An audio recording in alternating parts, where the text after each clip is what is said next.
Joining me today is UFC President Dana White, well rested and back on fight week. Dana, thank you so much for joining me. How's it going? I'm awesome. Thank you. Thanks for having me. Absolutely. How was your vacation?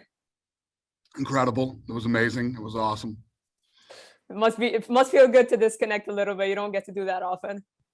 Yeah, it's fun. Both of my now two of my sons are taking off to college here in the next. My oldest son leaves tomorrow, and the other one leaves 10 days later. So it was good to go hang out and spend some time with them before they leave. For sure, for sure. And let's get right to it. UFC 265. I wanted to start off with Amanda Nunes. Of course, she was supposed to fight Juliana Pena in the co-main event. Had to withdraw after testing positive for COVID. Do you have an update on her? Yeah, she's good. We're going to rebook that fight. I don't know where we're going to do it, but we'll rebook it and get them fighting again soon.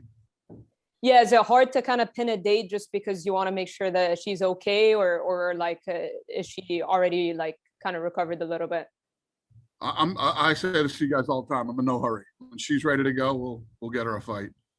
Right, and we've got the big fight in Houston, of course, Derrick Lewis, hometown hero. He's so popular. I mean, he's so beloved by the fans, but just even more in Houston, I can tell kind of from the traction he gets just based off of media overall, not just MMA media. So how important was it to kind of have Derrick? I know there was a lot that went on with what the fight ended up being, but to have Derrick Lewis as the headliner in Houston, it must feel good to have him there, right?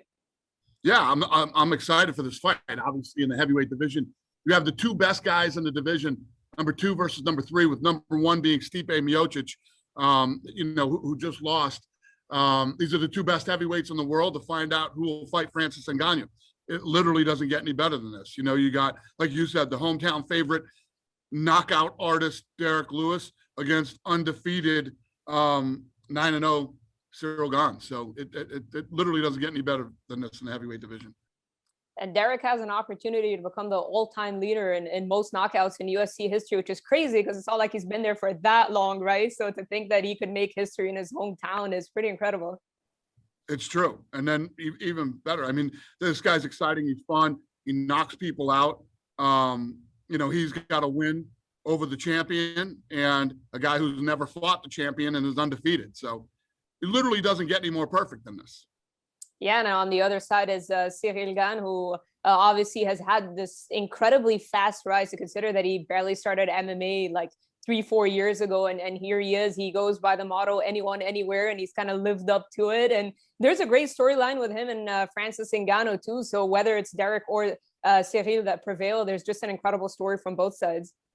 Yeah, it's true. And he's got that style. His stand-up is unbelievable. The guy's really smooth. He moves like a middleweight, and he's going in against a guy who can put your lights out with one punch. And I know everybody thinks about, when they think about Ciryl and if he wins and he fights Francis Ngannou, about UFC in France. And I know it doesn't make sense to even go without a crowd, right? Like after all of this, MMA finally gets legalized there. You got to do it right. You know, right? Like you can't just go there and have it kind of behind closed doors. Yeah, no. Well, I'm not overly excited to go anywhere right now. When things open up, it's like I said before this thing ended. I said we'll be the first ones to go and sell out, arenas when the time is right and the right place. And we did it. We went, Florida, Texas, Arizona, Vegas. We're going to sell out again in Texas again this weekend. Vegas is almost sold out again. So I'm not in a hurry to go running anywhere else until the timing is right and everything is perfect. Yeah, and I know because there was that rumored card in London for September, and that's not going to end up happening. I believe it's going to be moved to Las Vegas. So that being said, I know there are a lot of fighters that may have like visa issues, so the international cards come in handy. Do you ever think of potentially doing more than one Abu Dhabi card just to solve that potential problem? I had a conference call this morning with Abu Dhabi, and yeah, that could end up happening. It depends. Whatever happens in this crazy world we're living in right now, I don't give a shit. Whatever happens.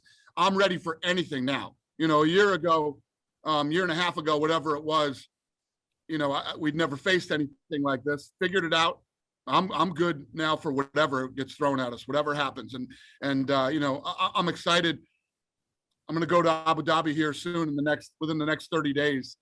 And hopefully when I leave there this time, I can lay out to the media. I'll hold a press conference and show everybody what's next for Fight Island and Abu Dhabi over the next 5 to 10 years. Oh, awesome. So I thought this was kind of just to sort out like fall. So you're talking about like long-term plans and stuff like that. Is that what the meeting is about? We're doing massive, major things over in Abu Dhabi, massive. And I've been dying to tell everybody, but I can't until we get all this stuff figured out. And unfortunately, it's not going to be completely dialed in until I go there again. So schedule's been nuts. I'm going to get there in the next 30 days. Yeah, I know I've nagged you, but of course I'm dying to know as well, being the resident Middle Eastern. But I wanted to talk about UFC 266. That was announced as International Fight Week. I know we're going to get the Hall of Fame ceremony. What else can kind of fans expect? With what, Fight Week? Did you say? Yeah, like International Fight Week. I know you guys are doing the Hall of Fame ceremony. Like, what else can we expect? Yeah. We you know, just like the regular fight weeks from the past, we got a ton of fun stuff lined up. Once we get that all dialed in and everything is 100% done, I'll announce what's going on that week. And Nick Diaz, great addition to the card. I know this has kind of been the question you've been asked about for so many years, I believe. When you look back now at the process, has it been as complex as people think it is, or is it just a matter of we're ready for you, Nick? You just let us know when you want to fight. Well, that's the way it is with all these guys and girls. I mean, I'm doing fights pretty much every Saturday. So when you're ready to fight, we'll be here. And if you don't want to fight, you don't have to. So, you know, I wouldn't say that the Diaz brothers are difficult to deal with. They're always interesting to deal with. You know, they're just different in their own way, and they do things their way. And I'd say every fighter that we have under contract or have had in the past have all been unique in their own ways to deal with. Right. Especially when they're big stars.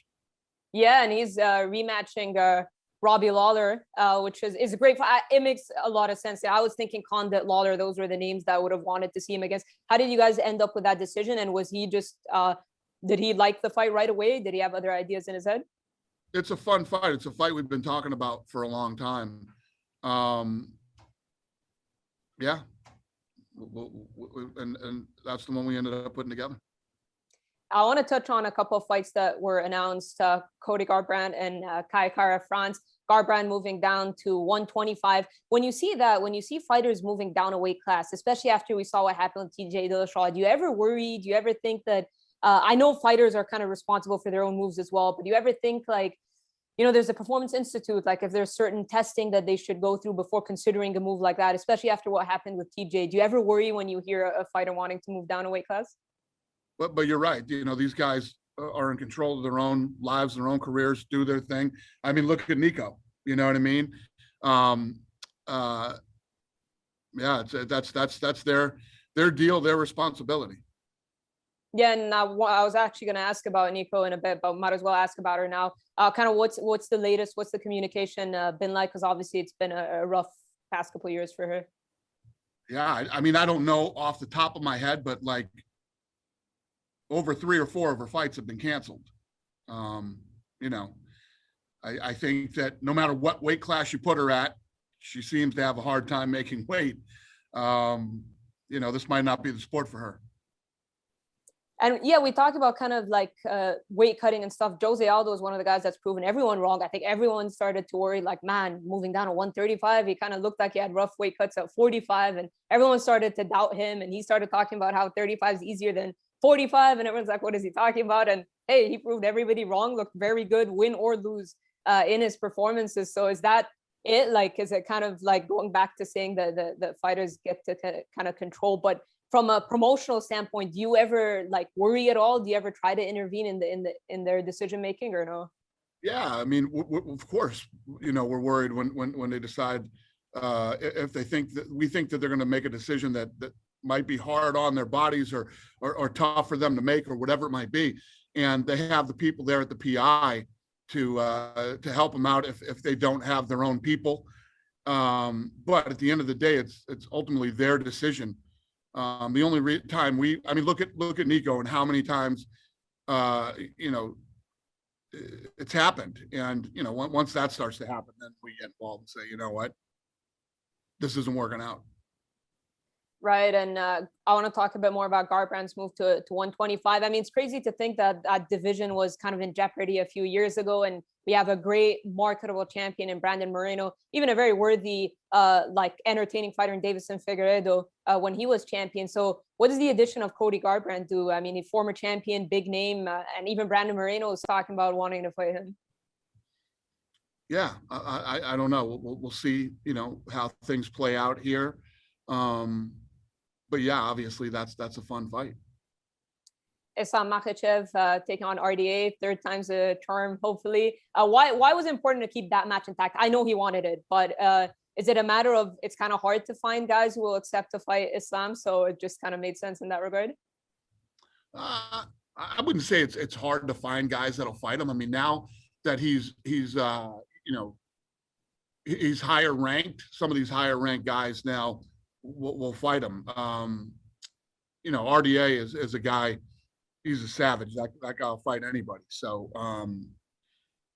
it hasn't been a problem.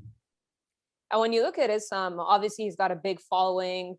Khabib's in his corner. Is it hard to kind of not think of the possibilities of the stardom that you could see out of him? Like we've seen it out of Khabib. Obviously he retired before we all wanted him to, but when you see Islam kind of like in similar path, right? Maybe not the undefeated record, but just kind of that dominant style, the big following and stuff like that. Is it hard to imagine the kind of star you can get out of him as well? Well, yeah. I mean, he's set up now. He's in a position. He's in the top 5 in the world. It's up to him now to get in there. One of the things he has to do is stay active.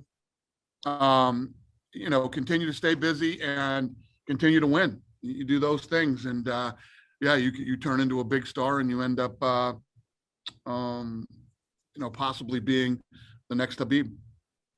And we've got Paulo Costa and Marvin Vettori that was just announced as well. I know Costa was scheduled to fight Jared Cannonier and seemed to be an issue on his side. He was talking about how it was prematurely announced and kind of like he was upset with some pay or something. Like, did you hash out everything with Paulo? Like, did you get a chance to talk to him at all, or what was the real reason why he withdrew?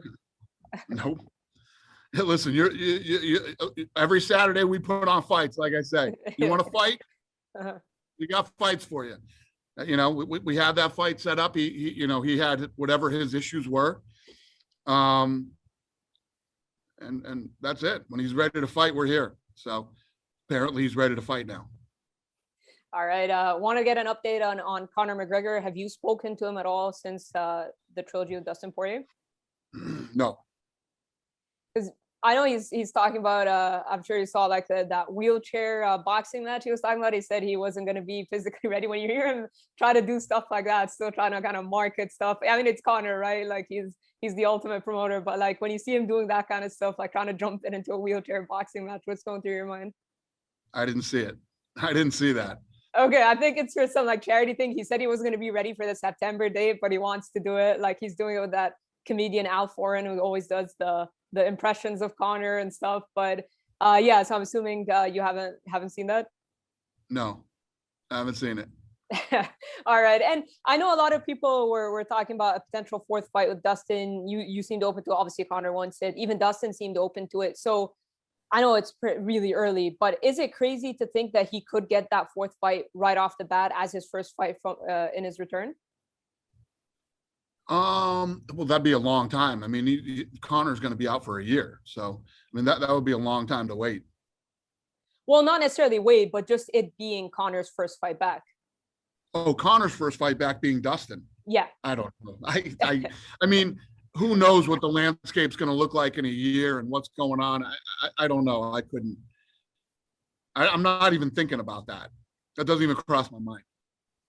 All right, I'll leave you with one last one. I appreciate your time. I don't know, it's going to be a bit of a curveball, but I don't know if you've watched him at all. But AJ McKee's the guy who said, he recalls having a conversation with you when he was 13 years old. And he made a bet that you were going to owe him lunch or something if you were going to become a world champion. He did.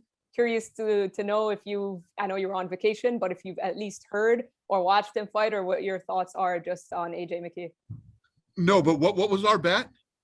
He said he met you when he was, I think, 13 years old, and the bet was that he was going to become a world champion. And if he was correct, that you're going to owe him lunch or something. I'm pretty sure you don't. I don't know if you remember that. That I owe him lunch. Yeah, that's awesome. That's awesome.